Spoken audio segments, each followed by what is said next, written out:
ಚಿಂತಾಮಣಿಯ ಯುವಶಕ್ತಿಯ ಭವಿಷ್ಯ ರೂಪಿಸಲು JK Krishnareddy IAS KAS ವಿದ್ಯಾರ್ಥಿ ವೇತನ ಐಎಎಸ್ ಕಾಸ್ ತರಗತಿಗಳ ಉದ್ಘಾಟನಾ ಸಮಾರಂಭ ಮತ್ತು ಜೆಕೆ ಕೃಷ್ಣಾರೆಡ್ಡಿ ಐಎಎಸ್ ಕಾಸ್ ವಿದ್ಯಾರ್ಥಿ ವೇತನ ಸರ್ಟಿಫಿಕೇಟ್ ವಿತರಣಾ ಸಮಾರಂಭ. ನಮ್ಮ ಚಿಂತಾಮಣಿಯ ಯುವಶಕ್ತಿಗೆ ಸಿವಿಲ್ ಸೇವೆಗಳ ಕನಸು ಕಾಣಲು ಮತ್ತು ಅದನ್ನು ನನಸಾಗಿಸಲು ಇದೀಗ ಒಂದು ಭವ್ಯ ಅವಕಾಶ ಸಿಕ್ಕಿದೆ. ಜೆಕೆ ಕೃಷ್ಣಾರೆಡ್ಡಿ ವಿದ್ಯಾರ್ಥಿ ವೇತನ ಪರೀಕ್ಷೆಯ ಮೂಲಕ ಸಾವಿರಾರು ಕನಸುಗಳಿಗೆ ಜೀವ ತುಂಬುವ ಪ್ರಯತ್ನ ಯಶಸ್ವಿಯಾಗಿದೆ. ಮೇ 11, 2025 ರಂದು ಪ್ರಗತಿ ಕಾಲೇಜಿನಲ್ಲಿ ನಡೆದ ಪರೀಕ್ಷೆಯಲ್ಲಿ 524ಕ್ಕೂ ಹೆಚ್ಚು ವಿದ್ಯಾರ್ಥಿಗಳು ಭಾಗವಹಿಸಿದ್ದರು. ಇದು ನಮ್ಮೂರಿನ ಯುವಕರಲ್ಲಿರುವ ಅಚಲ ಸಂಕಲ್ಪ ಮತ್ತು ದೇಶಸೇವೆ ಮಾಡುವ ಹಂಬಲಕ್ಕೆ ಸಾಕ್ಷಿ. ಯಾವುದೇ ತಾರತಮ್ಯವಿಲ್ಲದೆ ಕೇವಲ ಸಾಮರ್ಥ್ಯದ ಆಧಾರದ ಮೇಲೆ 246 ವಿದ್ಯಾರ್ಥಿಗಳನ್ನು ಆಯ್ಕೆ ಮಾಡಲಾಗಿದೆ. ಇವರಲ್ಲಿ ಅತ್ಯುತ್ತಮ ಸಾಧನೆ ಮಾಡಿದವರಿಗೆ ಸ್ಪರ್ಧಾ ಲೈನ್ಸ್ ಇನ್ಸ್ಟಿಟ್ಯೂಟ್ನಲ್ಲಿ ಐಎಎಸ್ ಮತ್ತು ಕಾಸ್ ಪರೀಕ್ಷೆಗಳಿಗೆ ಸಂಪೂರ್ಣ ಉಚಿತ ತರಬೇತಿ ದೊರೆಯಲಿದೆ. ಇದು ನಮ್ಮ ವಿದ್ಯಾರ್ಥಿಗಳಿಗೆ ಒಂದು ಅದ್ಭುತ ಕೊಡುಗೆ. ಈ ವಿದ್ಯಾರ್ಥಿ ವೇತನದ ಮುಖ್ಯ ಉದ್ದೇಶವೇ ಚಿಂತಾಮಣಿಯ ಪ್ರತಿಭಾವಂತ ಮಕ್ಕಳನ್ನು ಗುರುತಿಸಿ ಅವರಿಗೆ ಉತ್ತಮ ಭವಿಷ್ಯ ರೂಪಿಸಲು ಸಹಾಯ ಮಾಡುವುದು. ಪ್ರಗತಿ ಕಾಲೇಜಿನಲ್ಲಿ ನಡೆಯುವ ಉನ್ನತ ಗುಣಮಟ್ಟದ ತರಬೇತಿಯ ತರಗತಿಗಳಲ್ಲಿ ಅನುಭವಿ ಸಂಪನ್ಮೂಲ ವ್ಯಕ್ತಿಗಳಿಂದ ತರಬೇತಿ ಮತ್ತು ಎಲ್ಲಾ ಪರೀಕ್ಷಾ ಸಿದ್ಧತೆಗಳ ಬಗ್ಗೆ ಸಮಗ್ರ ಮಾರ್ಗದರ್ಶನ ಸಿಗಲಿದೆ. ಭಾನುವಾರ ಜೂನ್ 15, 2025 ರಂದು ಚಿಂತಾಮಣಿಯ ಕೆ.ಎಂ.ಡಿ. ಕಲ್ಯಾಣ ಮಂಟಪದಲ್ಲಿ ನಡೆದ ವಿದ್ಯಾರ್ಥಿ ವೇತನ ವಿತರಣಾ ಸಮಾರಂಭವು ಒಂದು ಐತಿಹಾಸಿಕ ಕ್ಷಣವಾಗಿತ್ತು.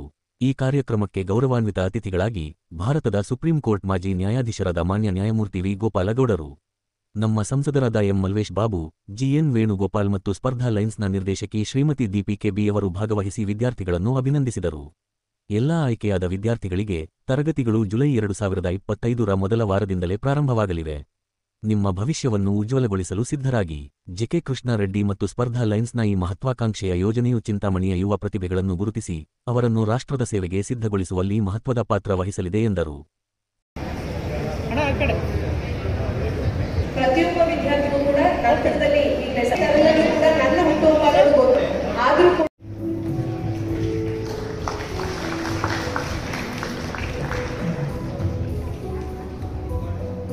ಇದೇ ನಾಡಿನ ಪೆದ್ದೂರು ಗ್ರಾಮದಿಂದ ಬಂದವರು ಸರ್ವೋಚ್ಚ ನ್ಯಾಯಾಲಯದ ನಿವೃತ್ತ ನ್ಯಾಯಮೂರ್ತಿಯಾದ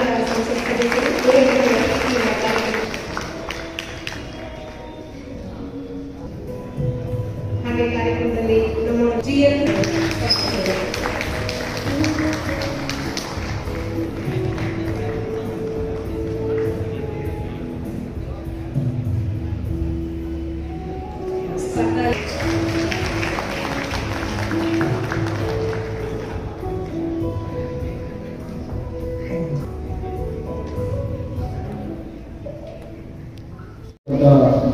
ಒಂದು ಕಾರ್ಯಕ್ರಮವನ್ನು ಹಮ್ಮಿಕೊಂಡಿದ್ದೇವೆ. ಕಳೆದ ವರ್ಷ ಕೂಡ ನಾವು ಇಂಥ ಒಂದು ವಿದ್ಯಾರ್ಥಿ ವೇತನ ಅಂದರೆ ಐಎಎಸ್ ಮತ್ತು ಕೆಎಎಸ್ ಮತ್ತು ಬ್ಯಾಂಕಿಂಗ್ ಇರ್ಬೋದು, ರೈಲ್ವೆ ಇರ್ಬೋದು, PSI ಇರ್ಬೋದು, PD ಇರ್ಬೋದು ಮತ್ತು ಇವೆಲ್ಲ ಇತರ ಹುದ್ದೆಗಳಿಗೆ ಉಚಿತವಾಗಿ ನಾವೊಂದು ಕೋಚಿಂಗ್ ಸೆಂಟರ್ನ ಮಾಡಬೇಕು ಅಂತ ಹೇಳಿ ಚಿಂತಾಮಣಿಯಲ್ಲಿ ಕಳೆದ ಬಾರಿ ಕೂಡ ಸುಮಾರು ಒಂದು 400 ವಿದ್ಯಾರ್ಥಿಗಳಿಗೆ ನಾವು ಮಾಡಿದ್ವಿ. ಆದರೆ ಕಳೆದ ಬಾರಿ ಮಾಡಿದಂಥ ಆ ಒಂದು ಕೋಚಿಂಗ್ ಸೆಂಟರ್ ಅಷ್ಟೊಂದು ತೃಪ್ತಿಕರ ನನಗೆ ತಂದಿರಲಿಲ್ಲ.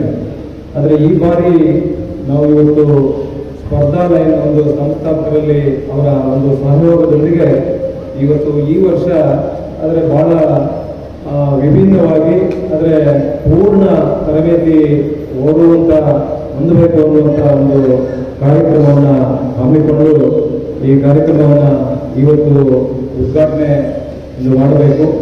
ಮತ್ತು ಈ ಒಂದು ಕಾರ್ಯಕ್ರಮವನ್ನು ಉದ್ಘಾಟನೆ ಮಾಡಲಿಕ್ಕೆ ನಮ್ಮ ನಿವೃತ್ತ ನ್ಯಾಯಮೂರ್ತಿಗಳಾದಂಥ ಗೋಪಾಲಗೌಡ ಸಾಹೇಬರನ್ನ ನಾವು ಕೇಳಿದಾಗ ಅವರು ಬಹಳ ಒಂದು ರೀತಿಯಲ್ಲಿ ಎಲ್ಲ ವಿಚಾರಗಳನ್ನು ತಿಳ್ಕೊಂಡು ಇಂಥ ಕಾರ್ಯಕ್ರಮಗಳನ್ನು ಯುವಕರಿಗೆ ಕೊಡಬೇಕು, ಖಂಡಿತ ನಾನು ಬರ್ತೇನೆ ಅನ್ನುವಂಥ ಮಾತನ್ನು ಹೇಳಿ ಇವತ್ತು ಈ ಒಂದು ಕಾರ್ಯಕ್ರಮಕ್ಕೆ ಉಪಸ್ಥಿತರಿದ್ದಾರೆ. ನಿವೃತ್ತ ನ್ಯಾಯಮೂರ್ತಿಗಳು ಬಹುಶಃ ಇವರು ಕರ್ನಾಟಕ ರಾಜ್ಯದ ಉಚ್ಚ ನ್ಯಾಯಾಲಯದಲ್ಲಿ ಮತ್ತು ಚೀಫ್ ಜಸ್ಟಿಸ್ ಆಗಿ ಒಡಿಸ್ಸಾದಲ್ಲಿ ಮತ್ತು ಸುಪ್ರೀಂ ಕೋರ್ಟ್ನಲ್ಲಿ ಕೂಡ ನ್ಯಾಯಾಧೀಶರಾಗಿ ಇವತ್ತು ಕೆಲಸ ಮಾಡಿ ಇವತ್ತು ಯುವಕರ ಬಗ್ಗೆ ಹೆಚ್ಚು ಕಳಕಳಿ ಕಾಳಜಿಯನ್ನು ಇಟ್ಕೊಂಡು ಈ ಕಾರ್ಯಕ್ರಮಕ್ಕೆ ಖಂಡಿತ ನಾನು ಬರ್ತೇನೆ ಅಂತೇಳಿ ಇವತ್ತು ಕಾರ್ಯಕ್ರಮಕ್ಕೆ ಬಂದಿದ್ದಾರೆ. ಹಾಗಾಗಿ ಅವರಿಗೆ ವಂದಿಸುತ್ತಾ, ಅದೇ ಥರ ನಮ್ಮ ಸಂಸದರನ್ನು ಕೂಡ ನಾವು ಕೇಳಿದಾಗ ಅವರು ಕೂಡ ಈ ಕಾರ್ಯಕ್ರಮಕ್ಕೆ ನಾನು ಬರ್ತೇನೆ, ಬೇರೆ ಬೇರೆ ಕಾರ್ಯಕ್ರಮಗಳ ಒತ್ತಡ ಇದ್ದರೂ ಕೂಡ ಅವರು ಕೂಡ ನಾನು ಕೂಡ ಕಾರ್ಯಕ್ರಮದಲ್ಲಿ ಭಾಗಿಯಾಗಿ ಹಲವು ವಿಚಾರಗಳನ್ನು ಆ ವಿದ್ಯಾರ್ಥಿಗಳಲ್ಲಿ ಹಂಚಿಕೊಂಡು ಬರ್ತೀನಿ ಅಂತೇಳಿ ಅವರು ಕೂಡ ಬಂದಿದ್ದಾರೆ ಕಾರ್ಯಕ್ರಮಕ್ಕೆ. ಅವ್ರಿಗೂ ಕೂಡ ನಾನು ವಂದಿಸುತ್ತಾ, ಮತ್ತು ನಮ್ಮ ಸ್ನೇಹಿತರು ಹಿತೈಷಿಗಳು ವೇಣುಗೋಪಾಲ್ ಅವರು ಕೂಡ ಅವ್ರಿಗೂ ಕೇಳಿದಾಗ ಟೆಲಿಫೋನಲ್ಲಿ ನಾನು ಹೇಳಿದಾಗ ನಾನು ಕೂಡ ಬರ್ತೀನಿ ಸರ್ ಅಂತ ಹೇಳಿ ಅವರು ಕೂಡ ಈ ಕಾರ್ಯಕ್ರಮಕ್ಕೆ ಬಂದಿದ್ದಾರೆ. ಅದರ ಜೊತೆಗೆ ಈ ಒಂದು ವೇದಿಕೆಯನ್ನು ಹಂಚಿಕೊಂಡಿರ್ತಕ್ಕಂಥ ಸ್ಪರ್ಧಾಲಯದ ಒಂದು ಸಂಸ್ಥಾಪಕರಾದಂಥ ದೀಪ್ತಿಯವರು ಕೂಡ ಈ ಕಾರ್ಯಕ್ರಮದಲ್ಲಿ ಉಪಸ್ಥಿತರಿದ್ದಾರೆ. ಹಾಗೂ ಈ ಕಾರ್ಯಕ್ರಮದಲ್ಲಿ ಬಹುಶಃ ಕಳೆದ ಒಂದು ತಿಂಗಳ ಹಿಂದೆ ಈ ಒಂದು ಕಾರ್ಯಕ್ರಮವನ್ನು ನಡೆಸಬೇಕು ಅಂತೇಳಿ ಸ್ಪರ್ಧಾಲಯದವರು ಒಂದು ಟೆಸ್ಟ್ ಕಂಡಕ್ಟನ್ನು ಮಾಡಿದರು. ಆ ಟೆಸ್ಟ್ ಕಂಡಕ್ಟಲ್ಲಿ ಸುಮಾರು 514 ವಿದ್ಯಾರ್ಥಿಗಳು, ಬಹುಶಃ ಸರ್ಕಾರಗಳು ಯಾವ ರೀತಿ ಆ ಟೆಸ್ಟ್ ಕಂಡಕ್ಟನ್ನು ಮಾಡ್ತಾರೆ ಅದೇ ರೀತಿ ನಮ್ಮ ನಗರ ಭಾಗದಲ್ಲಿ ಕೂಡ ಮಾಡಿದ್ರು. ಬಹಳ ಚೆನ್ನಾಗಿ ಅದನ್ನು ನೋಡಿದಾಗ ಎಲ್ಲೂ ಕೂಡ ಲೋಪದೋಷಗಳಿರಲಿಲ್ಲ. 524 ಸ್ಟೂಡೆಂಟ್ಸ್ ಅದರಲ್ಲಿ ಪಾರ್ಟಿಸಿಪೇಟ್ ಮಾಡಿದ್ರು. ಅದರಲ್ಲಿ ನಾವು ಮೊದಲ ಹಂತದಲ್ಲಿ 100 ವಿದ್ಯಾರ್ಥಿಗಳಿಂದ 100 ಯಾರು 100 ಸ್ಟೂಡೆಂಟ್ ಕ್ವಾಲಿಫೈ ಆಗ್ತಾರೆ ಅಂಥವ್ರಿಗೆ ಮೊದಲ ಆದ್ಯತೆಯನ್ನು ಕೊಡ್ತೀವಿ ಅನ್ನೋದನ್ನು ಹೇಳಿದರು. ಹಾಗಾಗಿ 100 ವಿದ್ಯಾರ್ಥಿಗಳನ್ನು ಇವತ್ತು ಆಯ್ಕೆ ಮಾಡಿ ಇವತ್ತು ಬಹುಶಃ ದಿನಾಂಕ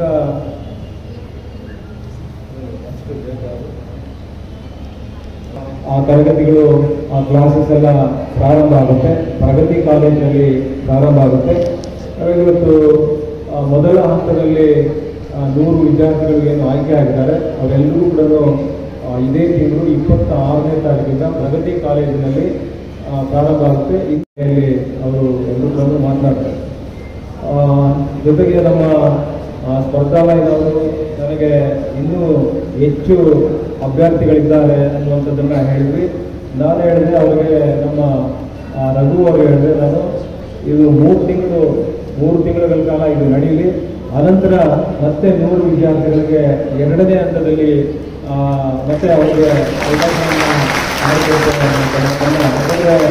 ಮೊದಲ ಸಾರಿ ನಾವು ಮಾಡಿದಾಗ ನನಗೆ ಅಷ್ಟೊಂದು ತೃಪ್ತಿ ತಂದಿರಲಿಲ್ಲ. ಈ ಸಾರಿ ಯಾಕೋ ಆ ಟೆಸ್ಟ್ ಕಂಡಕ್ಟ್ ಮಾಡಿದಾಗಲೇ ನನಗೆ ಅನಿಸ್ತು ಬಹಳ ಚೆನ್ನಾಗಿ ಇದು ಮಾಡ್ತಾ ಇದ್ದಾರೆ. ಬಹುಶಃ ನಮ್ಮ ಎಲ್ಲ ವಿದ್ಯಾರ್ಥಿಗಳಿಗೂ ಕೂಡ ಇದು ಅನುಕೂಲ ಆಗ್ಬೋದು ಮುಂದಿನ ದಿನಗಳಲ್ಲಿ ಅನ್ನುವಂಥದ್ದು. ಹಾಗಾಗಿ 2ನೇ ಹಂತದಲ್ಲಿ 100 ವಿದ್ಯಾರ್ಥಿಗಳಿಗೆ ಅವಕಾಶ ಕೊಡುವಂಥ ಕೆಲಸವನ್ನು ಕೂಡ ನಾನು ಮಾಡ್ತೇನೆ. ಇವತ್ತು ನಿಜವಾಗ್ಲೂ ಕೂಡ ನನಗೆ ಒಂದು ಕನಸು, ಇವತ್ತು ನಾವು ಬೆಂಗಳೂರಲ್ಲಿ ಬೇರೆ ಬೇರೆ ಅಧಿಕಾರಿಗಳ ಹತ್ರ ಎಲ್ಲಾದರೂ ಏನಕ್ಕಾದರೂ ಹೋದಾಗ ನಾವು ಕೋಲಾರ, ಚಿಂತಾಮಣಿ ಅಂದರೆ ಚಿಕ್ಕಬಳ್ಳಾಪುರ, ಕೋಲಾರ ಅಂತ ಹೇಳಿದ್ರೆ ಅವರು ಏನು ಹೇಳ್ತಾರೆ ಅಂದರೆ KAS ಅಂದರೆ ಕರ್ನಾಟಕ ಅಡ್ಮಿನಿಸ್ಟ್ರೇಷನ್ ಸರ್ವಿಸ್ ಅಂತ ಹೇಳೋದಿಲ್ಲ, ಕೋಲಾರ ಅಡ್ಮಿನಿಸ್ಟ್ರೇಷನ್ ಸರ್ವಿಸ್ ಅಂತ ಹೇಳ್ತಾರೆ. ಅಂದರೆ ಎಷ್ಟು ಹೆಮ್ಮೆ ಆಗುತ್ತೆ ಅಂತ ಹೇಳಿದ್ರೆ ಇವತ್ತು ಅಂದರೆ ಯಾಕೆ ಆ ಮಾತನ್ನು ಹೇಳ್ತಾರೆ ಅಂದರೆ ಕೋಲಾರ ಚಿಕ್ಕಬಳ್ಳಾಪುರ ಅಂದರೆ ಅಷ್ಟು ಬುದ್ಧಿವಂತರು ಅಂತ. ಎಷ್ಟೇ ಬಡತನ ಇರಲಿ, ಎಷ್ಟೇ ಶ್ರೀಮಂತಿಕೆ ಇರಲಿ, ಏನೇ ಇದ್ರೂ ಕೂಡ ಕೋಲಾರ ಅಂದರೆ ಅಧಿಕಾರಿಗಳು. ಇತ್ತೀಚೆಗೆ ನಾನು ಈ ಕಾರ್ಯಕ್ರಮಕ್ಕೆ ರಿಟೈರ್ಡ್ ಪೊಲೀಸ್ ಅಧಿಕಾರಿ ಒಬ್ಬರು ಬರಬೇಕಾಗಿತ್ತು, ಭಾಸ್ಕರ್ ರಾವ್. ಅವ್ರ ಹತ್ರ ಹೋಗಿ ಅವ್ರು ಕೇಳಿದಾಗ ಅವರು 11ನೇ ತಾರೀಕು ಎಲ್ಲೋ ಬೇರೆ ಕಡೆ ಒಂದು ಪ್ರವಾಸ ಇದ್ದಿದ್ದರಿಂದ ನಾನು ನಿಜವಾಗ್ಲೂ ಕೂಡ ನನಗೆ ಬಹಳ ಆಸೆ ಆಗ್ತಾ ಇದೆ. ಆದರೂ ಕೂಡ ನಾನು ಊರಲ್ಲಿ ಇರೋದಿಲ್ಲ, ನೀವು ಈ ಥರ ಒಂದು IAS KS ಅಂತ ಹೇಳಿದಕ್ಕೆ ತಕ್ಷಣ ಅವರು ಕೂಡ ಅದೇ ಹೇಳಿದ್ರು. KAS ಅಂದರೆ ನಾನಂತೂ ಕರ್ನಾಟಕ ಅಡ್ಮಿನಿಸ್ಟ್ರೇಷನ್ ಸರ್ವಿಸ್ ಅಂತ ಹೇಳೋದಿಲ್ಲ, ಇದು ಕೋಲಾರ ಅಡ್ಮಿನಿಸ್ಟ್ರೇಷನ್ ಸರ್ವಿಸ್ ಅನ್ನುವಂಥದ್ದು ಮಾತನ್ನು ಅವರು ಕೂಡ ಹೇಳಿದ್ರು. ಬಟ್ ಅವ್ರು ಹೇಳಿದ್ರು ನನಗೆ ನೀವು ಕ್ಲಾಸಸ್ ಎಲ್ಲ ಪ್ರಾರಂಭ ಆಗಲಿ, ಆನಂತರ ನಾನು ಬಂದು ಒಂದು ದಿನ ಆ ಕ್ಲಾಸನ್ನು ತಗೊಳ್ತೇನೆ ಅನ್ನುವಂಥ ಮಾತನ್ನು ಕೂಡ ಬರ್ತಾರೆ. ಅದನ್ನು ಈ ಸಂದರ್ಭದಲ್ಲಿ ಮರೆಸಬೇಕು. ಬಹುಶಃ ಇವತ್ತು ಯಾವುದೇ ಒಂದು ನಾವು ಕಚೇರಿಗಳಿಗೆ ಹೋದಾಗ ತಹಸೀಲ್ದಾರ್ ಇರ್ಬೋದು, AC ಇರ್ಬೋದು, DC ಇರ್ಬೋದು, SP ಇರ್ಬೋದು, ಬೇರೆ ಬೇರೆ ಅಧಿಕಾರಿಗಳನ್ನ ಇವತ್ತು ನ್ಯಾಯಾಲಯಗಳಿಗೆ ಹೋದಾಗ ಆ ಜಡ್ಜಸ್ ಇರ್ಬೋದು, ನ್ಯಾಯಾಧೀಶರು ಇರ್ಬೋದು, ಹಿರಿಯ ವಕೀಲರಿರ್ಬೋದು, ಈ ಥರ ಕನಸುಗಳಿರ್ತದೆ. ಪ್ರತಿಯೊಬ್ಬರಿಗೂ ಕೂಡ ಆ ಕನಸುಗಳನ್ನು ನನಸು ಮಾಡಬೇಕಾದ್ರೆ ಇವತ್ತು ನಮ್ಮಲ್ಲಿ ಕೂಡ ಬುದ್ಧಿವಂತರಿರ್ತಾರೆ. ಆದರೆ ಇವತ್ತು ಸರ್ಕಾರಗಳು ಕಾಲ್ಫರ್ ಮಾಡಿದಂಥ ಸಂದರ್ಭದಲ್ಲಿ ನೀವು KAS ಇವತ್ತು ನೀವು ಎಕ್ಸಾಮ್ ಬರೀಬೇಕಾದ್ರೆ ನೀವು ಹಾಗೆ ಹೋಗಿ ನೀವು ಎಕ್ಸಾಮ್ ಬರೆಯೋಕ್ಕಾಗೋದಿಲ್ಲ, ಬಹಳ ಕಷ್ಟ ಇರ್ತದೆ. ಇವತ್ತು ನೀವು ಉಚಿತವಾಗಿ ಇವತ್ತು ನಾವು ಏನು ಕಂಡಕ್ಟ್ ಮಾಡಿದ್ದೀವಿ. ನೀವು ಬೆಂಗಳೂರಿನಲ್ಲಿ ಇವತ್ತು ಬೇರೆ ಬೇರೆ ಕಡೆ ಈ ರೀತಿ IAS KS ಈ ರೀತಿ ಈ ಒಂದು ಕೋಚಿಂಗ್ ಸೆಂಟರ್ಗೆ ನೀವು ಹೋಗ್ಬೇಕಾದ್ರೆ ಮಿನಿಮಮ್ ಆಗುತ್ತೆ, ನಿಮಗೆ 1.5 ಲಕ್ಷ 2 ಲಕ್ಷವರೆಗೂ ಚಾರ್ಜ್ ಮಾಡ್ತಾರೆ. ನಾವು ನಮ್ಮ ಭಾಗದಲ್ಲಿರ್ತಕ್ಕಂಥ ವಿದ್ಯಾರ್ಥಿಗಳಿಗೆ ಒಳ್ಳೇದಾಗಬೇಕು, ಅನುಕೂಲ ಆಗಬೇಕು, ಇದರಿಂದ ಹಲವರು KS IAS ಆಗಬೇಕು, ಬ್ಯಾಂಕಿಂಗು, ರೈಲ್ವೆ ಮತ್ತು PDO PSI ಈ ಥರ ಎಲ್ಲ ವಿಚಾರಗಳಲ್ಲಿ ಕೂಡ ಒಳ್ಳೆಯದಾಗುತ್ತೆ. ಇವತ್ತು ಯಾವುದೇ ರೀತಿಯಾದಂಥ ಶುಲ್ಕ ಇಲ್ಲ. ನೀವು ಭಾಳ ಇಂಟ್ರೆಸ್ಟ್ ಆಗಿ ನೀವೆಲ್ಲರೂ ಕೂಡ ಆ ಒಂದು ಕ್ಲಾಸಸ್ಗೆ ಪ್ರತಿದಿನ ನಿಮಗೆ 2.5 ಗಂಟೆಗಳ ಕಾಲ ಬಹುಶಃ ಇರುತ್ತೆ ಅನಿಸುತ್ತೆ. ಆ 2 ಗಂಟೆಗಳ ಕಾಲ ಇವತ್ತು ಯಾರ್ಯಾರು ನೀವು ಕ್ವಾಲಿಫೈ ಆಗಿದ್ದೀರಾ, ನೀವು 524 ಜನರಲ್ಲಿ ಇವತ್ತು 100 ಸ್ಟೂಡೆಂಟ್ಸ್ ಇವತ್ತು ಕ್ವಾಲಿಫೈ ಆಗಿದ್ದಾರೆ ಅಂದರೆ ಭಾಳ ಗ್ರೇಟ್, ಅದು ಭಾಳ ಗ್ರೇಟ್. ನಿಜವಾಗ್ಲೂ ನನಗೆ ಅನಿಸುತ್ತೆ ಇವತ್ತು ಯಾರು ಅಷ್ಟು ಇಂಟ್ರೆಸ್ಟ್ ಆಗಿ ಅದರಲ್ಲಿ ಪಾರ್ಟಿಸಿಪೇಟ್ ಮಾಡಿ ನೀವು ಇವತ್ತು ಆ 100ರಲ್ಲಿ ನೀವು ಯಾರ್ಯಾರು ಕ್ವಾಲಿಫೈ ಆಗಿದ್ದೀರಾ, ಬಹುಶಃ ನಿಮ್ಮ ಅದೃಷ್ಟ ಹೇಗಿರುತ್ತೋ ಹೇಳಕ್ಕಾಗೋದಿಲ್ಲ. ಭಾರತ ಸರ್ಕಾರ ಆಗಲಿ ಇಂಥ ಕಾಲ್ಫರ್ ನೋಟಿಫಿಕೇಶನ್ ಮಾಡಿದಾಗ ನೀವೆಲ್ಲರೂ ಕೂಡ 11 ತಿಂಗಳು ಇದರಲ್ಲಿ ತರಬೇತಿಯನ್ನು ತಗೊಂಡು ನೀವು ಹೋದಾಗ ಬಹುಶಃ ನಿಮ್ಮ ಅದೃಷ್ಟ. ಯಾಕೆಂದರೆ ನಮ್ಮ ತಾಲೂಕಿನಲ್ಲೇ ಇವತ್ತು ಮಿಂಡ್ಗಲ್ನಲ್ಲಿ ಒಬ್ಬ ಅಧಿಕಾರಿ ಆಗಿದ್ದಾರೆ, ನಗರ ಭಾಗದಲ್ಲಿ ಇರ್ತಕ್ಕಂಥ ಅಧಿಕಾರಿ ಆಗಿದ್ದಾರೆ, ಬಹಳ ಜನ ಅಧಿಕಾರಿಗಳಾಗಿದ್ದಾರೆ. ಆದರೆ ಎಲ್ಲೋ ಒಂದು ಕಡೆ ಇವತ್ತು 100 ಜನ 524ರಲ್ಲಿ 100 ಕ್ವಾಲಿಫೈ ಆಗಿದ್ದೀರಾ ಅಂತ ಹೇಳಿದ್ರೆ ಬಹುಶಃ ನಿಮ್ಮ ಅದೃಷ್ಟ ಹೇಗಿರುತ್ತೆ ಅಂತ ಗೊತ್ತಾಗೋದಿಲ್ಲ. ನೀವು ಕೂಡ IAS ಆಗ್ಬೋದು, KS ಆಗ್ಬೋದು, PSI ಆಗ್ಬೋದು, ಬ್ಯಾಂಕಿಂಗ್, ರೈಲ್ವೆ ಇತರ ಅನೇಕ ಬೇರೆ ಬೇರೆ ಹುದ್ದೆಗಳಲ್ಲಿ ನೀವು ಕೂಡ ಕಾಣಿಸ್ಬೇಕು. ಆದರೆ ನಮ್ಮ ಕನಸು ನೀವು ಯಾವುದೇ ಒಂದು ಹುದ್ದೆಯಲ್ಲಿ ಕಾಣಿಸ್ಬೇಕು, ಅಂತ ಹುದ್ದೆಗಳಲ್ಲಿ ಕಾಣಿಸ್ಬೇಕು ಅಂತೇಳಿ ಇವತ್ತು ನಮ್ಮ ಇನ್ನೂ ಹೆಚ್ಚಿನ ವಿಚಾರಗಳು ಗೋಪಾಲ್ ಅವರು, ನಮ್ಮ ಸಂಸದರು ವೇಣುಗೋಪಾಲ್ ಅವರು ಎಲ್ಲರೂ ಕೂಡ ಮಾತನಾಡ್ತಾರೆ. ಆದರೆ ಇದರ ಉದ್ದೇಶ ನಮ್ಮ ತಾಲೂಕಿನಲ್ಲಿ ಇವತ್ತು ಈ ಥರ ಒಂದು ಪಾರ್ಟಿಸಿಪೇಟ್ ಮಾಡಿ ಮುಂದಿನ ನೀವು ಪ್ರತಿದಿನ ಪೇಪರ್ಗಳು ನೋಡ್ತಾ ಇರ್ತಾರೆ, ಪ್ರತಿದಿನ ಪೇಪರ್ ಓದುವಂಥದ್ದಾಗಬೇಕು. ನೀವು ಪ್ರತಿದಿನ ಪೇಪರ್ಗಳು ಓದಿದ್ರೆ ಬಹುಶಃ ಯಾವ್ಯಾವ ಸಂದರ್ಭದಲ್ಲಿ ಯಾವ್ಯಾವ ಹುದ್ದೆಗಳಿಗೆ ಕಾಲ್ಫರ್ ಮಾಡ್ತಾರೆ ಅಂತ ಸಂದರ್ಭದಲ್ಲಿ ನೀವು 11 ತಿಂಗಳು ನೀವು ಮತ್ತೆ 1 ತಿಂಗಳು 2 ತಿಂಗಳು ಬರೋದು ಮತ್ತೆ ಬಿಟ್ಬಿಡೋದು ಹಾಗಾಗಬಾರ್ದು. ನೀವು ಭಾಳ ಕಷ್ಟಪಟ್ಟು ಆ ಎಕ್ಸಾಮ್ ಇವರೇನು ಕಂಡಕ್ಟ್ ಮಾಡಿದ್ರು ಅದರಲ್ಲಿ ನೀವು ಪಾಸ್ ಆಗಿದ್ದೀರಿ ಅಂತ ಹೇಳಿದ್ರೆ ನಿಜವಾಗ್ಲೂ ಕೂಡ ನಿಮಗೆ ಯಾವುದೇ ಒಂದು ಹುದ್ದೆ ಲಭಿಸುತ್ತೆ. 11 ತಿಂಗಳುಗಳ ಕಾಲ ನೀವು ಇದರಲ್ಲಿ ಪಾರ್ಟಿಸಿಪೇಟ್ ಮಾಡಿ.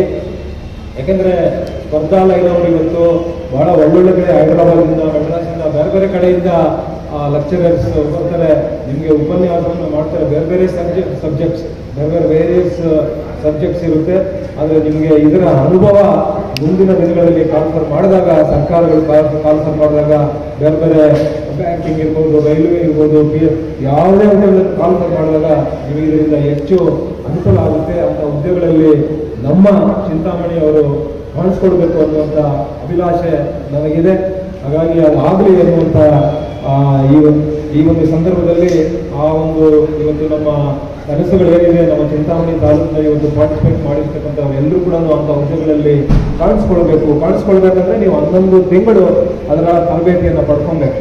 ಆದರೆ ಇದರ ತರಬೇತಿಯನ್ನು ಪಡ್ಕೊಂಡು ನೀವು ಎಕ್ಸಾಮ್ಗೆ ಹೋದರೆ ಖಂಡಿತ ನೀವು ಅಲ್ಲಿ ಯಶಸ್ಸಾಗ್ತೀರಾ, ಖಂಡಿತ ಒಳ್ಳೆಯದಾಗುತ್ತೆ ಅನ್ನುವಂಥ ಮಾತನ್ನು ಭಾಗವಹಿಸಬೇಕು. ನೀವು ಖಂಡಿತ ಒಳ್ಳೆಯದಾಗಲಿ.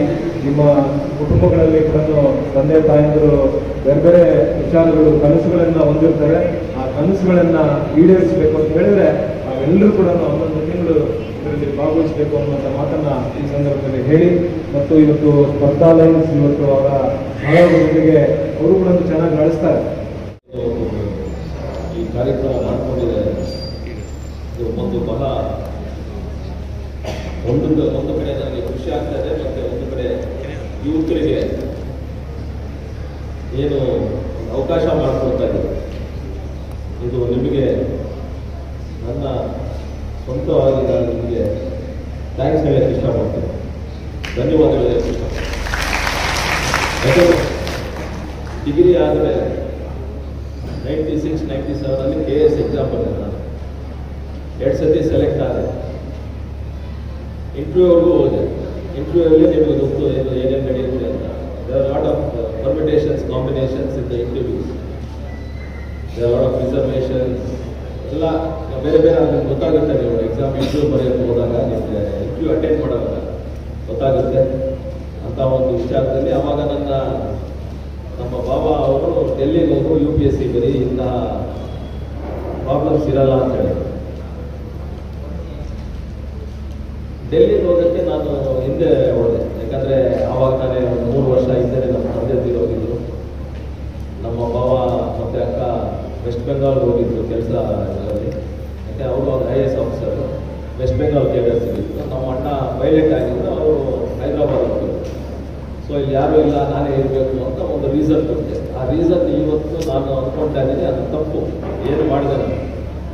ಯಾಕಂದರೆ ಆವತ್ತೇ ಏನಾದರೂ ನಾನು ಡೆಲ್ಲಿಗೆ ಹೋಗಿದ್ರೆ IAS ಆಗ್ತಾ ಇದ್ದೆ ಅಂತಲ್ಲ, ಎಕ್ಸ್ಪೋಜರ್ ಇನ್ನೂ ಜಾಸ್ತಿ ಸಿಗ್ತಾ ಇತ್ತು, ಯಾವುದೋ ಒಂದು ಸರ್ವಿಸ್ ಸಿಗ್ಬೋದಾಗಿತ್ತು ನನಗೆ. ಬಟ್ ವಿಧಿ ಎಲ್ಲೋ ಒಂದು ಕಡೆ ತಂದು ಇವಾಗ ನಾನು ಇಲ್ಲಿ ಕೋಲಾರ ಕ್ಷೇತ್ರಕ್ಕೆ ಸಂಸದನಾಗಿ ನಿಲ್ಲಿಸಿದ್ದೇನೆ. ನಾನು ಏನಕ್ಕಿದೆ ಹೇಳ್ತೀನಿ ಅಂದರೆ, ಡೋಂಟ್ ಗಿವ್ ರೀಸನ್ಸ್. ನಿಮಗೆ ಏನು ಇವಾಗ ಈ ಒಂದು ಅವಕಾಶ ಸಿಕ್ಕಿದೆ, ನಾನು ಹೇಳಿದಾಗೆ PhD ಅಂತ 3 ಇದೆ ನನ್ನ philosophy. P is for patience, H is for hard work, D is for determination. Patience ಇರಬೇಕು ನಿಮಗೆ, ಹಾರ್ಡ್ ವರ್ಕು ಮಾಡಬೇಕು, ನೀವು ಡಿಟರ್ಮಿನೇಷನ್ ಇರಬೇಕು. ಡಿಟರ್ಮಿನೇಷನ್ ಏನಂದರೆ, ಇವಾಗ ನೀವು ಏನು ಬರೀತಾ ಇದ್ದೀರೋ, ಇವಾಗ JK ಕೃಷ್ಣಾರೆಡ್ಡಿ ಅಣ್ಣ ಅವರೊಂದು 1 ವರ್ಷ ನೀವು ಕರೆಕ್ಟಾಗಿ ಮಾಡಬೇಕು. ಅದು 1 ವರ್ಷ ಅಲ್ಲ, ನನಗೆ ತಿಳಿಮಟ್ಟಿಗೆ ನೀವು ಗೋಲ್ ಅಚೀವ್ ಮಾಡೋವರೆಗೂ ನಿಮಗೆ ಆ ಡಿಟರ್ಮಿನೇಷನ್ ಇರಬೇಕು. ಅದು 2 ವರ್ಷ ಆಗುತ್ತೋ, 3 ವರ್ಷ ಆಗುತ್ತೋ, 5 ವರ್ಷ ಆಗುತ್ತೋ. ಏಕೆಂದರೆ ಒಂದು ಗೋಲ್ ಇಟ್ಕೊಂಡಿರ್ತೀರ ನೀವು. ಆ ಗೋಲ್ ಇಟ್ಕೊಂಡು ನೀವು ನಿಮ್ಮ ಜೊತೆ ನಿಮ್ಮ ತಂದೆ ತಾಯಿಯವರು ಏನು ನಾನು ಈ ಎಕ್ಸಾಮ್ ಬರೀತಾ ಇದ್ದೀನಿ ಅಂದರೂ ಅವ್ರಿಗೂ ಒಂದು ಆಸೆ ಇರುತ್ತೆ. ನನ್ನ ಮಗ IAS ಆಫೀಸರ್ ಆಗಬೇಕು, ಇಲ್ಲಾಂದರೆ ಒಬ್ಬ ಕಸ್ಟಮ್ಸ್ ಆಫೀಸರ್ ಆಗಬೇಕು, ಇಲ್ಲಾಂದರೆ ಇನ್ಕಮ್ ಟ್ಯಾಕ್ಸ್ ಆಫೀಸರ್ ಆಗಬೇಕು, ಏನೋ ಒಂದು ಆಸೆ ಇದೆ. So that is the determination which you need to have. ಅದನ್ನು ಅಚೀವ್ ಮಾಡಬೇಕಾದ್ರೆ ನಿಮ್ಮ ತಂದೆ ತಾಯಿ ಏನೂ ಮಾಡೋಕ್ಕಾಗಲ್ಲ. They will help you, they will support you, all support ಇರ್ತಾರೆ ಅಷ್ಟೇ ಹೊರತು. You should do that hard work. Hard work ಅಂತ ಏನು, ಓದಬೇಕು, ಓದ ಜೊತೆ ನೀವು ಏನು ಬೇರೆ ಕೆಲಸ ಇದೆ ಅದನ್ನು ಮಾಡಬೇಕು. So that is the hard work which you have to do. That is maybe for 3 years, 4 years or 5 years. You don't know till you achieve your goal, you need to do that. And for that you need patience. ತಾಳ್ಮೆ ಇರಬೇಕು. So these are the 3 things which are very important. This is what I have learned. ಯಾಕೆಂದರೆ ಏನಕ್ಕೆ ನಾನು ಇಷ್ಟು ಹೇಳ್ತಾ ಇದ್ದೀನಿ ಅಂದರೆ, ನಾನು ಎಕ್ಸಾಮ್ ಬರೆದು ನಾನು ಸೆಲೆಕ್ಟ್ ಆಗಲಿಲ್ಲ, ಮತ್ತೆ ಬಂದು ವಾಪಸ್ ಕೋಲಾರ ಬಂದೆ. 2000ವರೆಗೂ 2015ವರೆಗೂ ನಾನು ಬೇರೆ ಬಿಸ್ನೆಸ್ಸು ಅದು ಇದು ಮಾಡಿದೆ. It was a success. 2015 ರಾಜಕೀಯಕ್ಕೆ ತಂದರು. ನಾನು ರಾಜಕೀಯಕ್ಕೆ ತಂದಾಗ 2 ಎಲೆಕ್ಷನ್ ಸೋತೆ. I didn't use patience. ಎಲ್ಲೋ ಒಂದು ಕಡೆ ಏನು ಒಂದು ಜನ ನಾನು ನಂಬಿಕೆ ಇಟ್ಕೊಂಡಿದ್ದಾರೆ, ನಾವು ಉಳಿಸೋಕ್ಕೆ ಎಲ್ಲೋ ಒಂದು ಅವಕಾಶ ಕೊಡ್ತಾರೆ ಅಂದಾಗ MP ಆಗ್ತೀನಿ ಅಂತ ನನಗೆ ಎಲೆಕ್ಷನ್ ನಿಲ್ತೀನಿ ಅಂತ ಕೂಡ ಗೊತ್ತಿಲ್ಲ. ಎಲೆಕ್ಷನ್ ನಿಲ್ಲಿಸಿದ್ರು, ಎಲೆಕ್ಷನ್ BJP ಅವರು KDS ಅವರು ಯಾರೋ ಒಬ್ಬರು ಜನ ಎಲ್ಲ ಆಶೀರ್ವಾದ ಮಾಡಿ ನನಗೆ ಒಂದು ಅವಕಾಶ ಮಾಡಿದ್ರು. So I had that patience. So that is how I have achieved this. ನನ್ನ ಓನ್ ಎಕ್ಸ್ಪೀರಿಯನ್ಸ್ ನಾನು ನಿಮ್ಗೆ ಹೇಳ್ತಾ ಇದ್ದೆ. ಬೇರೆಯವ್ರ ಎಕ್ಸ್ಪೀರಿಯನ್ಸ್ ಎಲ್ಲ ನಾನು ಆ ಗುಂಕಲ್ಲಿ ಹೋದೆ, ಈ ಗುಂಕಲ್ಲಿದೆ, ಇವ್ರು ಹೇಳಿದ್ರು ಅವ್ರು ಹೇಳಿದ್ರು ಅಂತ ಹೇಳಲ್ಲ. So this is what I have learn in the life. ಇವಾಗ ನನಗೆ 50 ವರ್ಷ, ನಾನು ಇದೆಲ್ಲ ನೋಡ್ಕೊಂಡು ಬಂದಿದ್ದಕ್ಕೆ ನಾನು ನಿಮ್ಗೆ ಹೇಳ್ತಾ ಇದ್ದೆ. ಸೊ ನಿಮ್ಮ ಸ್ಟೂಡೆಂಟ್ಸ್ ಲೈಫ್, ನೀವೇನಂದರೆ ಓದ್ತಾ ಇರ್ತೀರ 2 ತಿಂಗಳು 3 ತಿಂಗಳು ಅಡ್ಡ ಹೇಳಿದಂಗೆ ಇದು ಹೊರಟೋಗುತ್ತೆ ನಿಮಗೆ. ಅದರಿಂದ ಓದಬೇಕು ಅದು ಇದು ಅಂತ. 3 ವರ್ಷ ಆದ್ರೂ ಹಾಗೆ 5 ವರ್ಷ ಆದ್ರೂ ಹಾಗೆ ನೀವು ಓದ್ತಾನೆ ಇರಬೇಕು. ನೀವು ಗೋಲ್ ಅಚೀವ್ ಮಾಡಬೇಕು. When your goal is an IAS officer, you have to achieve that goal, whether it is 2 years or 5 years. That is what is important. ಈ 3 PhD ಅಂತ ಏನಿದೆಯೋ, you please achieve that and you will receive you will reach your goal. ಇಷ್ಟು ಹೇಳಕ್ಕೆ ನಾನು ಇಷ್ಟಪಡ್ತೀನಿ. ಇದ್ರ ಜೊತೆ ಇನ್ನು ನಮ್ಮ ಗೋಪಾಲ್ ಗೌಡ್ರು ಸಾಹೇಬರನ್ನ ಬೇರೆ ಎಲ್ಲ 100 ಮಕ್ಕಳಿಗೆ ವಿದ್ಯಾರ್ಥಿಗಳನ್ನು ಕೊಟ್ಟು ಅವರು IAS KAS ಆಗಬೇಕು, ಒಳ್ಳೆಯ ಉನ್ನತ ಇಲಾಖೆಗಳಲ್ಲಿ ಅವರು ಸೇವೆ ಸಲ್ಲಿಸಬೇಕು, ಅವರಿಗೆ ಒಳ್ಳೆಯದಾಗಲಿ. ಇನ್ನೂ 100 ಮಕ್ಕಳಿಗೆ ನಾನು ಬರುವಂಥದ್ದು ನನ್ನ ಆಸೆ ಇದೆ. ಕಲಿಯುವಂಥ ಆಸೆ ಅವರಲ್ಲಿ IAS ಮಾಡ್ತಾ ಇದ್ದೀವಿ ಮನೆಯಲ್ಲಿ ಓದ್ತೀವಿ 2 ತಿಂಗಳು 3 ತಿಂಗಳು ವರ್ಷ ಓದ್ತಿದ್ದೀವಿ. ನಿಮ್ಮ ತಂದೆ ತಾಯಿ ಮಗ IAS ಮಾಡ್ತಾ ಇದ್ದಾರೆ, IAS ಆಗ್ತಾರೆ ಅಂತ ಕನಸ್ಕೊಂಡಿರ್ತಾರೆ. ನಿಮ್ಮಲ್ಲಿ ತಲೆ ಬರೋದಿಲ್ಲ ಅಂದರೆ ಆ ತಲೆಯಲ್ಲಿ ಹೋಗೋರಿಗೆ ನೀವು ಏನು ಮಾಡಬೇಕು ಗುರುಗಳು ಕೇಳಿ ಕೇಳಿ ನೀವು ಒಂದು ಸ್ಟಡಿ ಮಾಡಬೇಕು. ಎಲ್ಲ ನನಗೂ ಬರೋಲ್ಲ, ನಾನು ಓದಬೇಕು ದಿನ ಒಂದು 2 ಓದೋದು ಈಗ ನನ್ನ ತಲೆ ಬರೋದಿಲ್ಲ ಅನ್ನೋದು ಮಾರಾಟಗಳು. ಅದಕ್ಕೆ ಬೆಳಗ್ಗೆ ಪ್ರಿಪೇರ್ ಆಗಿ ನಾವು ಯಾವ ಥರ ಇದನ್ನು ಕಲಿತರೆ ನಾನು IAS ಆಗ್ತೀನಿ ಅಂತ ನಿಮ್ಮಲ್ಲಿ ಬೆಳೆಯುವಂಥ ಶಕ್ತಿ ಬೇಕು. ಇವತ್ತು ಕೋಲಾರ ಡಿಸ್ಟ್ರಿಕ್ಟಲ್ಲಿ ಹಳೆ ಚಿಕ್ಕಬಳ್ಳಾಪುರ ಸೇರಿ ಅಖಂಡ ದೊಡ್ಡ ಡಿಸ್ಟ್ರಿಕ್ಟಲ್ಲಿ ಈ ಲಾಯರ್ಗೆ ಮಾತ್ರ ನಮ್ಮ ಕೋಲಾರದಲ್ಲಿ ವಿಭಿನ್ನ ಜಡ್ಜಸ್, ಲಾಯರ್ಸ್, ಆಡಿಟರು, ಅಧಿಕಾರಿಗಳು, KS, IAS ವಿಭಿನ್ನ ಇದೆ. ಆದ್ದರಿಂದ ಎಲ್ಲ ಕಡೆಯೂ IAS, KS ಅಧಿಕಾರಿಗಳು ಅಂದರೆ ಕೋಲಾರ ಹೇಳ್ತಾರೆ. ಆದ್ದರಿಂದ ನೀವು ಈ ಸಂತೋಷ ಕೊಡಬೇಕು. ನೀವು ಒಂದು ಅಧಿಕಾರಿಗಳಾಗಿ ಹೊರಡಬೇಕು ಅಂತ ಹೇಳ್ಬಿಟ್ಟು ನಮ್ಮ ಮಾಜಿ ಸಭಾಪತಿಗಳು ಹಾಗೂ ಅವರಿಗೆ ನೀವು ಒಳ್ಳೆಯ ಮಾಡಿ ಅವರ ಕುಟುಂಬಕ್ಕೂ ಆರೋಗ್ಯವಾದ ಕೋಟಿ ಅಂತೇಳಿ ಈ ಮೂಲಕ ತಮ್ಮ ಹೇಳಲಿಚ್ಛಿಸುತ್ತೇನೆ. ಉಪಸಭಾಪತಿ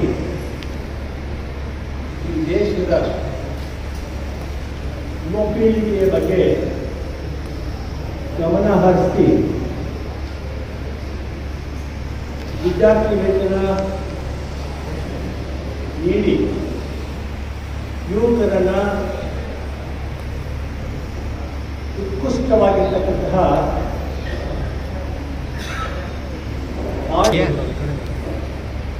ಅಧಿಕಾರದ ಚುಕ್ಕಾಣಿಯನ್ನ ಹಿಡಿಯುವ ಕೆಲಸ ಇದೆ. ನನ್ನ 74 ವರ್ಷದ ಅನುಭವದಲ್ಲಿ ಈ ರೀತಿ ಕಾರ್ಯಕ್ರಮ ದೇಶದ ಎಲ್ಲಿ ಕೂಡ ನಾನು ಹೋಗಲಿಲ್ಲ. ಈ ವಿದ್ಯಾರ್ಥಿ ವೇತನ ವಿತರಣಾ ಸಮಾರಂಭಕ್ಕೆ ನಿಮ್ಮೆಲ್ಲರನ್ನು ಆಧಾರವಾಗಿ ಬರಮಾಡಿಕೊಂಡು ನಿಮ್ಮ ನೆರವಿಗೆ ನಾನಿದ್ದೀನಿ. ನೀವು ಪರೀಕ್ಷೆಯಲ್ಲಿ ತಯಾರಿ ಮಾಡೋದಕ್ಕೆ ಅದೆಷ್ಟು ಖರ್ಚಾದರೂ ಕೂಡ ಈ ಸ್ಪರ್ಧಾ ಲೈನ್ಸ್ ಮುಖಾಂತರ ನೀವು ದೆಹಲಿಗೆ ಹೋಗಬೇಕಾಗಿಲ್ಲ, ಬೆಂಗಳೂರು ನಗರಕ್ಕೆ ಹೋಗಬೇಕಾಗಿಲ್ಲ. ಚಿಂತಾಮಣಿ ನಗರದಲ್ಲೇ ನಿಮಗೆ ಈ ಸೌಲಭ್ಯವನ್ನು ಒದಗಿಸ್ತೀನಿ ಅಂತ ಹೇಳಿರ್ತಕ್ಕಂಥ ಸಿದ್ದರಾಮಯ್ಯವರು ಹಾಗೂ ನಿಮ್ಮೆಲ್ಲರಿಗೂ ಕೂಡ ಬಹಳ ಚಿಕ್ಕ ಪುಸ್ತಕ ಭಾಷಣ ಮಾಡಿ ಈ ವಿಭಾಗದ ಸಂಸದೀಯ ಸದಸ್ಯರಾಗಿರ್ತಕ್ಕಂತಹ ಮಾನ್ಯ ಎಂ ಮಲ್ಲೇಶ್ವರ ಬಾಬುರವರೇ ಹಾಗೂ ಈ ತಾಲೂಕಿನ ಯುವ ಮುಖಂಡರು, ಸಾಮಾಜಿಕ ಕಾರ್ಯಕರ್ತರು ಹಾಗೂ ರಾಜಕಾರಣಿಗಳು ಹೌದು ಅಂತ ನನ್ನ ಅನಿಸಿಕೆ ಅಲ್ಲ, ಅದು ನನ್ನ ಸತ್ಯ. ಅದು ಇದರಲ್ಲಿ ಮುದ್ರಣ ಮಾಡಿಲ್ಲ. ಅವರು BJP ನಾಯಕರಾಗಿದ್ದಾರೆ ಹಾಗೂ ಈ ಸ್ಪರ್ಧಾ ಲೈನ್ಸ್ನ ಸಂಸ್ಥಾಪಕರು ಹಾಗೂ ನಿರ್ದೇಶಕರಾಗಿರ್ತಕ್ಕಂಥ ಸ್ಪರ್ಧಾ ಲೈನ್ಸ್ನ ಶ್ರೀಮತಿ ದೀಪ್ತಿ ಕೆಬೀರವರೇ, ಬಹಳ ವಿಶೇಷವಾಗಿ ಈ ಸಮಾರಂಭದಲ್ಲಿ ಭಾಗವಹಿಸಿರ್ತಕ್ಕಂತಹ ವಿದ್ಯಾರ್ಥಿನಿಯರೇ, ಆಹ್ವಾನಿತರೇ, ಸುದ್ದಿ ಮಾಧ್ಯಮದ ಮತ್ತು ಚಿತ್ರ ಮಾಧ್ಯಮದ ಸ್ನೇಹಿತರು, ಈ ಕೆಲಸ ದೇಶವನ್ನು ರಕ್ಷಿಸತಕ್ಕಂಥ ಕೆಲಸ ಅಂತ ನನ್ನ ತಿಳುವಳಿಕೆ. ಈ ದೇಶ 78 ವರ್ಷಗಳ ಹಿಂದೆ ನಮಗೆ ಸ್ವತಂತ್ರವನ್ನು ತಂದುಕೊಟ್ಟರು ಸ್ವತಂತ್ರ ಯೋಧರು. ತದನಂತರ ಡಾಕ್ಟರ್ ಅಂಬೇಡ್ಕರ್ ಅವರ ಸಂವಿಧಾನ ಶಿಲ್ಪಿ ನೇತೃತ್ವದಲ್ಲಿ ಅವರ ಘನ ಅಧ್ಯಕ್ಷತೆಯಲ್ಲಿ ಪ್ರಪಂಚದಲ್ಲೇ ಅಖಂಡವಾಗಿರ್ತಕ್ಕಂತಹ ಒಂದು ಸಂವಿಧಾನವನ್ನು ನಮಗೆ ರಚನೆ ಮಾಡಿಕೊಟ್ಟು ಸಂಸದೀಯ ಪ್ರಜಾಪ್ರಭುತ್ವದ ವ್ಯವಸ್ಥೆಯಲ್ಲಿ ನಾವೆಲ್ಲ ಜೀವನ ಮಾಡ್ತಿದ್ದೀವಿ. ಈ ಸಂಸದೀಯ ಪ್ರಜಾಪ್ರಭುತ್ವದ ವ್ಯವಸ್ಥೆಯಲ್ಲಿ 3 ಭಾಗಗಳು ಬಹಳ ಮುಖ್ಯ. ಒಂದು ಶಾಸಕಾಂಗ, 2ನೇದು ಕಾರ್ಯಾಂಗ, 3ನೇದು ನ್ಯಾಯಾಂಗ, 4ನೇ ಅವಿಭಾಜ್ಯಾಂಗ the press, the media, the 4th pillar of the Constitution. ಈ 4 ಅವಿಭಾಜ್ಯ ಅಂಗಗಳ ಮುಖೇನ ಸಂಸದೀಯ ಪ್ರಜಾಪ್ರಭುತ್ವದ ವ್ಯವಸ್ಥೆಯಲ್ಲಿ ನಮ್ಮನ್ನು ನಾವು ಆಳಿಕೊಳ್ತಕ್ಕಂತಹ ಒಂದು ವ್ಯವಸ್ಥೆ. ನಾನೀಗಾಗಲೇ ಹೇಳಿದೆ, 3 ವಿಭಾಗಗಳಲ್ಲಿ ಕಾರ್ಯಾಂಗ ಬಹಳ ಮುಖ್ಯವಾಗಿರ್ತಕ್ಕಂಥದ್ದು. ದೇಶದ ಆಡಳಿತದ ಚುಕ್ಕಾಣಿಯನ್ನ ಈ ದೇಶದ ಅಧಿಕಾರಿಗಳು ನಿರ್ವಹಿಸುತ್ತಾರೆ. ಆದ್ರಿಂದ ಕಾರ್ಯಾಂಗದ ಆಡಳಿತ ಅಧಿಕಾರರ ಪಾತ್ರ ದೇಶವನ್ನು ಕಟ್ಟುವುದು, ಸಂವಿಧಾನದ ಪ್ರಸ್ತಾವನೆಯಲ್ಲಿ ಪೀಠಿಕೆಯಲ್ಲಿ ನಮೂದಿಸಿರ್ತಕ್ಕಂತಹ ಸಮಸ್ತ 145 ಕೋಟಿ ಜನಸಂಖ್ಯೆಗೆ ಸಾಮಾಜಿಕ ನ್ಯಾಯ, ಆರ್ಥಿಕ ನ್ಯಾಯ, ರಾಜಕೀಯ ನ್ಯಾಯವನ್ನು ಕೊಡಿಸ್ತಕ್ಕಂಥವರು ಕಾರ್ಯಾಂಗದ ಆಡಳಿತಗಾರರು. ಇದು ಬ್ರಿಟಿಷ್ ಲೆಗಸಿ ನಮಗೆ ಬಂದಿದೆ. It is the legacy of the British, the IPS, IAS, IRS, IFS, etc. Still we are continuing. ಸಂಸದೀಯ ಪ್ರಜಾಪ್ರಭುತ್ವ ರಾಷ್ಟ್ರದಲ್ಲಿ ಆಡಳಿತಗಾರರ ಕೆಲಸ ಬಹಳ ಮುಖ್ಯವಾಗಿದ್ದು ಅಂತಕ್ಕಂಥ ವಿಚಾರದಲ್ಲಿ ನಾನು ಗಮನಿಸುತ್ತಿದ್ದೇನೆ. ಈ ಆಡಳಿತಗಾರರು ಎಲ್ಲರೂ ಆಗಬೇಕು, ಹೇಗೆ ದೇಶವನ್ನು ಕಟ್ಟಬಹುದು, ಹೇಗೆ ಶಾಸಕಾಂಗದವರು ಜನರ ಪ್ರತಿನಿಧಿಗಳಾಗಿ ಸಾರ್ವಭೌಮತ್ವವನ್ನು ಪಡೆದು ಸಂಸತ್ತಿನಲ್ಲಿ ಮತ್ತು ವಿಧಾನಸಭೆಗಳಲ್ಲಿ ಕೂತು ಜನರಿಗೆ ಸಂವಿಧಾನದ ಆಡಳಿತ ನೀಡುವಾಗ ಸಮಾಜದ ಕಲ್ಯಾಣ, ಮನುಷ್ಯರ ವಿಕಾಸ, ದೇಶದ ಪ್ರಗತಿ, ದೇಶದ ಅಭಿವೃದ್ಧಿ ಕಡೆ ಕೊಟ್ಟರೆ ಮಾತ್ರ, ನಿಗಾ ಇಟ್ಟು ಕೊಟ್ಟರೆ ಮಾತ್ರ ದೇಶದ ಪ್ರಗತಿ ಮತ್ತು ಅಭಿವೃದ್ಧಿ ಸಾಧ್ಯ ಆಗುತ್ತೆ. ಆ ನಿಟ್ಟಿನಲ್ಲಿ ಶಾಸಕಾಂಗದವರು ಶಾಸನಗಳನ್ನು ಮಾಡ್ತಾರೆ ಸಂವಿಧಾನದ ಅಡಿಯಲ್ಲಿ. ಅದು ಜನಪರವಾಗಿರ್ತಕ್ಕಂಥ ಶಾಸನಗಳಾಗಿರ್ತವೆ. ಅದು ಭೂ ಸುಧಾರಣೆ ಕಾಯ್ದೆ ಆಗಿರ್ಬೋದು, ಹೆಣ್ಣು ಮಕ್ಕಳಿಗೆ ಸಬಲೀಕರಣ ಆಗಿರ್ಬೋದು, ವೀಕರ್ ಸೆಕ್ಷನ್ಸ್ಗೆ ಒಂದು ಅವರಿಗೆ ಪುಷ್ಟಿ ಕೊಡ್ತಕ್ಕಂತಹ ಆರ್ಥಿಕ ನೆರವನ್ನು ಆಗಿರ್ಬೋದು. ಈ ರೀತಿ ಸಹಸ್ರಾರು ಶಾಸನಗಳನ್ನು ಸಂಸತ್ನವರು ಮತ್ತು ವಿಧಾನಸಭೆ ಸದಸ್ಯರೆಲ್ಲರೂ ಸೇರಿ ಶಾಸನಗಳನ್ನು ರಚನೆ ಮಾಡ್ತಾರೆ. ಸರ್ಕಾರದವರು ನೀತಿಗಳನ್ನು ರೂಪಿಸುತ್ತಾರೆ. ಯಾವ ರೀತಿ, ಯಾವ ರಾಜ್ಯದಲ್ಲಿ, ಯಾವ ಸಮುದಾಯಕ್ಕೆ ನಾವು ನೆರವಿಗೆ ಹೋಗಬೇಕು, ಅದು ಎಂಥ ನೆರವಿರಬೇಕು, ರೈತರಿಗೆ ಎಂಥ ನೆರವಿರಬೇಕು, ಕೃಷಿ ಕಾರ್ಮಿಕರಿಗೆ ಎಂಥ ನೆರವಿರಬೇಕು, ಹೆಣ್ಣು ಮಕ್ಕಳಿಗೆ ಸಬಲೀಕರಣ ಮಾಡ್ತಕ್ಕಂಥ ನೆರವು ಎಂಥದ್ದು ಅಂತ ಹೇಳಿ ಚಿಂತನೆ ಮಾಡಿ ಗಾಢವಾಗಿ ಶಾಸಕಾಂಗದ ನಮ್ಮ ಸಾರ್ವಭೌಮತ್ವವನ್ನು ಪಡೆದಿರ್ತಕ್ಕಂಥ ಜನರ ಪ್ರತಿನಿಧಿಗಳು ಸರ್ಕಾರವನ್ನು ಆಡ್ತಕ್ಕಂತಹ ಜವಾಬ್ದಾರಿಯನ್ನು ಕೊಟ್ಟಿರುವ ನಾವು ಆ ಕೆಲಸವನ್ನು ಅವರು ಮಾಡ್ತಾರೆ. ಆದರೆ ಅದರ ಅನುಷ್ಠಾನಕ್ಕೆ ತರ್ತಕ್ಕಂಥ ಜನ ಆಡಳಿತಗಾರರು.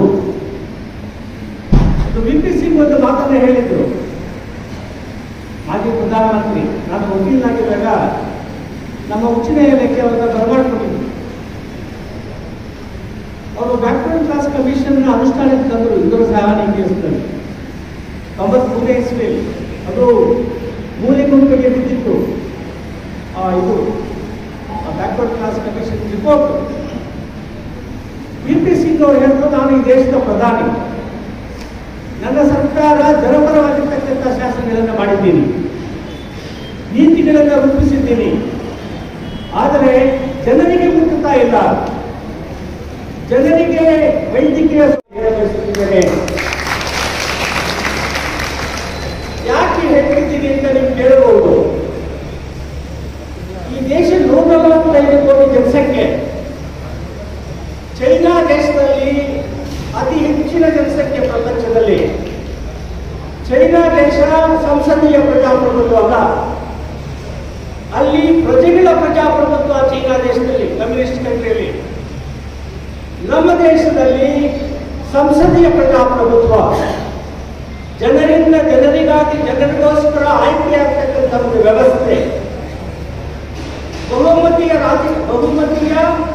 ಬಹು ರಾಜಕೀಯ ಪಕ್ಷಗಳನ್ನು ಒಳಗೊಂಡಿರ್ತಕ್ಕಂಥ ರಾಷ್ಟ್ರ ನಮ್ಮದು 29ನೇ ಕಾಯ್ದೆಯಲ್ಲಿ. ಇಂತಹ ಒಂದು ವ್ಯವಸ್ಥೆಯಲ್ಲಿ it is possible for the students to get past the preliminaries of IAS and IPS and other courses. That is possible if you determine, consider the patience, hard work and determination. ನೀವು ತೀರ್ಮಾನ ಮಾಡಬೇಕಿರೋದು. ನಾವು 3 ಜನ ಏನು 524 ಅಭ್ಯರ್ಥಿಗಳಲ್ಲಿ ತೇರ್ಗಡೆ ಆಗಿದ್ದೀವಿ. ತರಬೇತಿಯನ್ನು ಪಡೆಯುವುದಕ್ಕೆ, ಕ್ಲಾಸಿಗೆ attend ಮಾಡತಕ್ಕಂಥ ವಿದ್ಯಾರ್ಥಿ ವೇತನವನ್ನು ಪಡೆಯುವುದಕ್ಕೆ ಅರ್ಹರಾಗಿದ್ದೀವಿ. ಆ ಜನರೆಲ್ಲರೂ ಕೂಡ ಒಂದು ದೀಕ್ಷೆ ಮಾಡಬೇಕು. ಇವತ್ತು ಏನಂತ ಹೇಳಿದ್ರೆ, I am going to prepare myself what may come, that I am going to get through both the preliminaries as well as the finals of IAS, IFS, IPS, etc. That determination is the biggest the strength for the student to come out in true colors in the examination. That is possible. I am the best classic example here before you, standing before you. I hail from a village. My mother is an LPM lady. My father is a 7th standard person. At the time when I was studying in the primary school and the middle school, we had no electricity. ಬುದ್ಧಿ ಲ್ಯಾಂಡ್ಗಳಲ್ಲಿ ಓದುತ್ತಾ ಇದ್ದೆ. 4 ಗಂಟೆಗೆ ಹೇಳ್ತಾ ಇದ್ದೆ. 4 ಗಂಟೆಗೆ ಎದ್ದು 6 ಗಂಟೆವರೆಗೂ ಓದಿ ಮಿಡ್ಲ್ ಸ್ಕೂಲ್ನಲ್ಲಿ ಲೀಡರು, ಪ್ರೈಮರಿ ಸ್ಕೂಲ್ನಲ್ಲಿ ಲೀಡರ್.